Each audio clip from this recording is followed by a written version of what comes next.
Morning प्यारे बच्चों। आज हम लोग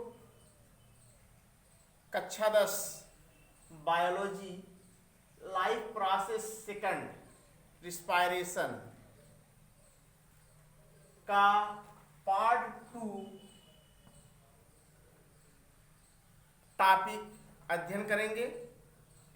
देखिए बेटा, पार्ट 1 में आप लोगों को जो है श्वसन की परिभाषा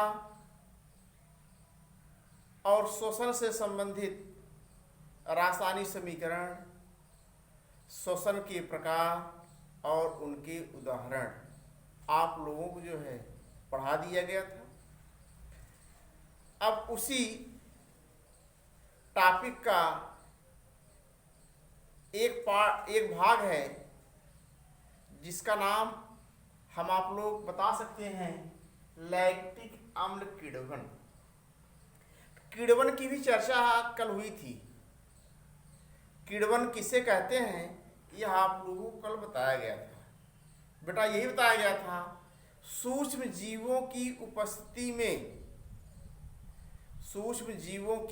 उपस्थिति में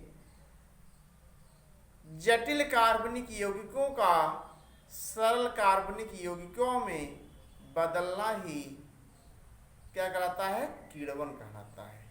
सूक्ष्म जीव जैसे आप बता सकते हो ईस्ट, जिसे आप खमीर कहते हो, और जीवाणु, ईस्ट और जीवाणु।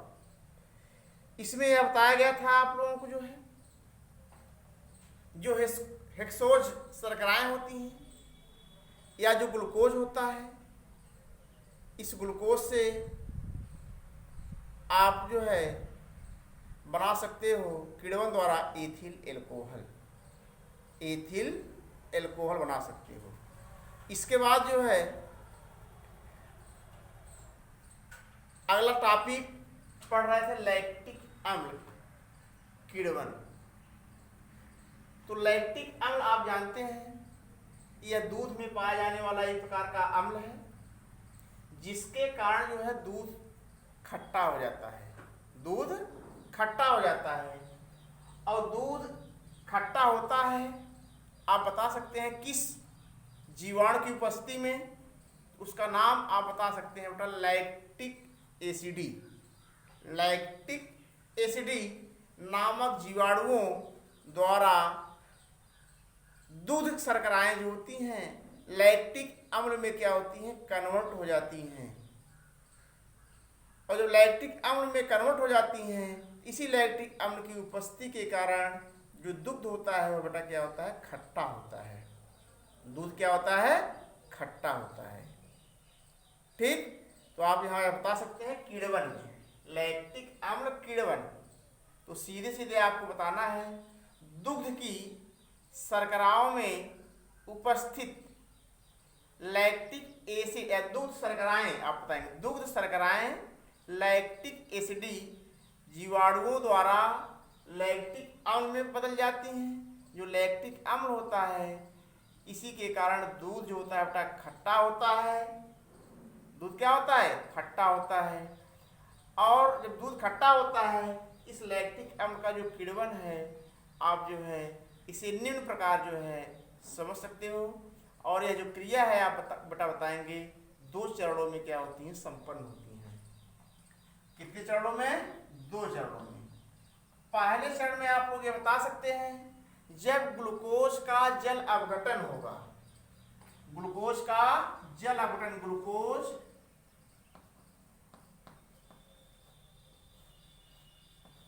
प्लस जल, ग्लूकोज का जल अपघटन होगा तो क्या बनेगा? ग्लूकोज और गैलेक्टोज। ग्लूकोज प्लस गैलेक्टोज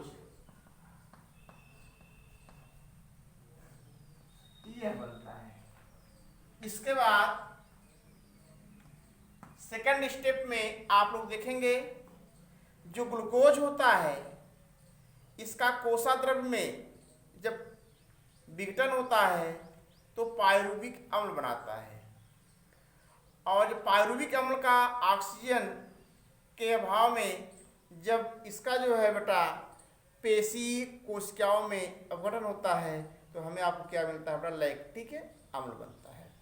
तो आप यहाँ यह कह सकते हैं दूसरे चरण में जो ग्लूकोज है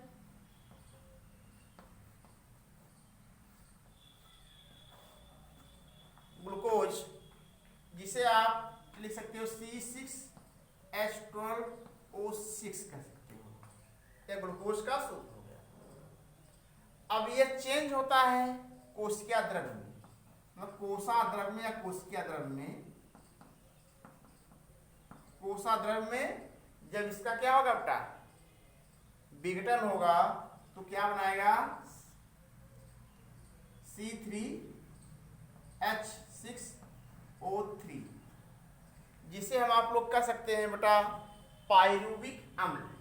क्या है, पायरुविक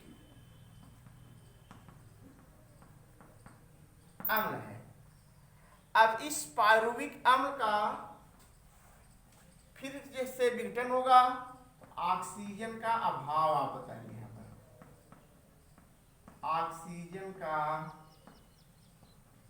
अभाव, ठीक। और यह ऑक्सीजन का अभाव होगा तो पेशीय कोशिकाओं में आप लिख सकते हैं, पेशीय कोशिकाओं में इसका अभाव होगा तो क्या बनेगा बेटा, C3H4O3 प्लस ATP। तो यहाँ ATP के कितने होंगे, 2 अणु होंगे। तो ATP के रूप में क्या होगा, ऊर्जा मुक्त होगी और ये क्या बनाएगा, लैक्टिक अम्ल बनाएगा, ठीक। तो यहाँ आप इसको ऐसे समझ सकते हो, जैसे ग्लूकोज है, ग्लूकोज का जब कोसा द्रव्य में विघटन होगा तो पायरुविक अम्ल बनेगा, और पायरुविक अम्ल का जो है विघटन होगा ऑक्सीजन के अभाव में तो लैक्टिक अम्ल बनेगा, और ATP के रूप में क्या होगी बेटा, ऊर्जा मुक्त होगी। तो आप यहाँ बता सकते हो इस लैक्टिक अम्ल के बारे में, नोट में आप बता सकते हो, जैसे अगर आप लगातार काम कर रहे हैं, काम करते करते आप जो है बेटा जब थक जाते हैं या आपको थकान का अनुभव होने लगता है तो उस समय हमारे आपकी कोशिकाओं में जो होता है ऑक्सीजन की कमी हो जाती है। जब बेटा ऑक्सीजन की कमी हो जाती है, ऑक्सीजन का अभाव हो जाता है तो पेशियों में या पेशी कोशिकाओं में लैक्टिक अम्ल का जमाव होने लगता है, लैक्टिक अम्ल का क्या होने लगता है, जमाव होने लगता है, जिसके कारण हमें आपको जो है बेटा थकान का अनुभव होता है। इसलिए आप यहाँ बता सकते हैं कि पेशियों में लैक्टिक एसिड का जमाव होने लगता है, जिससे हमें आपको जो है थकान का अनुभव होने लगता है। किसका अनुभव होता है, थकान का अनुभव होता है। और यह जो लैक्टिक अम्ल बनता है आपको बताया गया, ग्लूकोज से क्या बना, पायरुविक अम्ल, पायरुविक अम्ल से क्या बना, लैक्टिक अम्ल। और हम आप लोग यही पढ़ रहे थे लैक्टिक अम्ल किण्वन। तो लैक्टिक अम्ल किण्वन में आपको बताया गया जो दूध की शर्कराएं होती हैं लैक्टिक एसिडी द्वारा लैक्टिक अम्ल में जो है बदल दी जाती हैं, जिसके कारण जो होता है बेटा दूध खट्टा हो जाता है। तो आप जो है यह पढ़ रहे थे जो है बेटा लैक्टिक अम्ल के किण्वन के बारे में। अब इसके बाद जो है आप इसी में बता सकते हो ऑक्सीजन ऑक्सी श्वसन और अनऑक्सी श्वसन, ऑक्सी श्वसन और अनऑक्सी श्वसन में अंतर बेटा पढ़ेंगे। क्या पढ़ेंगे, ऑक्सी श्वसन और अनऑक्सी श्वसन में अंतर पढ़ेंगे, ठीक। ये आपका हो गया ऑक्सी श्वसन और क्या हो गया, अनऑक्सी श्वसन। तो देखिए आप पढ़ भी चुके होंगे इसके पहले, और आपको जो है पिछली कक्षाओं में बताया भी गया होगा। ऑक्सी शोषण क्या है, पिछली कक्षा में क्लास 7 में आप पढ़े हैं। ऑक्सी शोषण क्या है, अनऑक्सी शोषण क्या है, तो आप अंतर आसानी से जो है ढूंढ सकते हो या बता भी सकते हो। आप कॉलम बना लेंगे, एक तरफ आप लिखेंगे ऑक्सी शोषण और एक तरफ आप लिखेंगे अनऑक्सी शोषण। ठीक, एक तरफ ऑक्सी शोषण और एक तरफ अनऑक्सी शोषण। आपको ऑक्सी शोषण में यह बताना है पहला, इसमें ऑक्सीजन की आवश्यकता होती है, इसमें ऑक्सीजन की आवश्यकता होती है और इसमें ऑक्सीजन की आवश्यकता नहीं होती है। आप बता सकते हैं ऑक्सी शोषण में ऑक्सीजन की आवश्यकता होती है, अनऑक्सी शोषण में ऑक्सीजन की आवश्यकता नहीं होती है। ठीक, सेकंड पॉइंट आप बता सकते हो ऑक्सी शोषण में, तो ऑक्सी शोषण में आप ये बताएंगे कि ऑक्सी शोषण में ग्लूकोज का पूर्ण विघटन होता है, ग्लूकोज का पूर्ण विघटन होता है, जबकि अनऑक्सी शोषण में आप बता सकते हैं ग्लूकोज का आंशिक विघटन होता है, ग्लूकोज का आंशिक विघटन होता है। तीसरा पॉइंट आप बता सकते हो ग्लूकोज ऑक्सी शोषण में 673 किलो कैलोरी ऊर्जा मुक्त होती है या उत्पन्न होती है। 673 किलो कैलोरी ऊर्जा उत्पन्न होती है, जबकि अनऑक्सी शोषण में आप बता सकते हैं बेटा 27 किलो कैलोरी, 27 किलो कैलोरी ऊर्जा उत्पन्न होती है अनऑक्सी शोषण में। इसके बाद आप ये बता सकते हैं कि ऑक्सी शोषण में चौथा पॉइंट, इसमें ग्लूकोज के विघटन से 38 एटीपी का निर्माण होता है। कितने? 38 एटीपी का निर्माण होता है।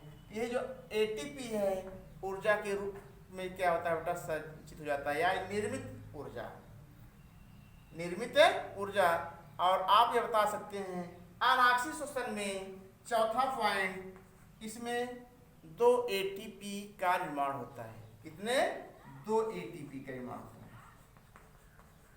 ठीक, इसमें 38 एटीपी बनता है और इसमें 2 एटीपी बनता है। आज समझ में? तो आप ऑक्सी शोषण और अनऑक्सी शोषण में अंतर बता सकते हो। पहला पॉइंट, ऑक्सी शोषण में ऑक्सीजन की आवश्यकता होती है, अनऑक्सी शोषण में ऑक्सीजन की आवश्यकता नहीं होती है। दूसरा पॉइंट आप बताएंगे ऑक्सी शोषण में ग्लूकोज का पूर्ण विघटन होता है, अनऑक्सी शोषण में ग्लूकोज का आंशिक विघटन होता है। तीसरा पॉइंट आप बता सकते हैं ऑक्सी शोषण में 673 किलो कैलोरी ऊर्जा बनती है, जबकि अनऑक्सी शोषण में 27 किलो कैलोरी ऊर्जा बनती है। अगला पॉइंट, ऑक्सी शोषण में 38 एटीपी का निर्माण होता है और इसमें 2 एटीपी का निर्माण होता है। लास्ट पॉइंट्स आप पांचवा बता सकते हो बेटा। पांचवा पॉइंट्स आप बता सकते हो, जब ग्लूकोज का विघटन होता है ऑक्सीजन की उपस्थिति में तो कार्बन डाइऑक्साइड और जल और ऊर्जा बनती है, जबकि अनऑक्सी शोषण में जब ऑक्सीजन का क्या अनऑक्सी शोषण में जब ग्लूकोज का क्या होता है बेटा, ग्लूकोज का जब ऑक्सीजन के अभाव में विघटन होगा तो आप देखेंगे क्या बनता है, एथिलीन कोमल और कार्बन डाइऑक्साइड बनता है। सॉरी, कौन आ गया बेटा। ये वीडियो मैं यहीं पर समाप्त करते हैं। धन्यवाद।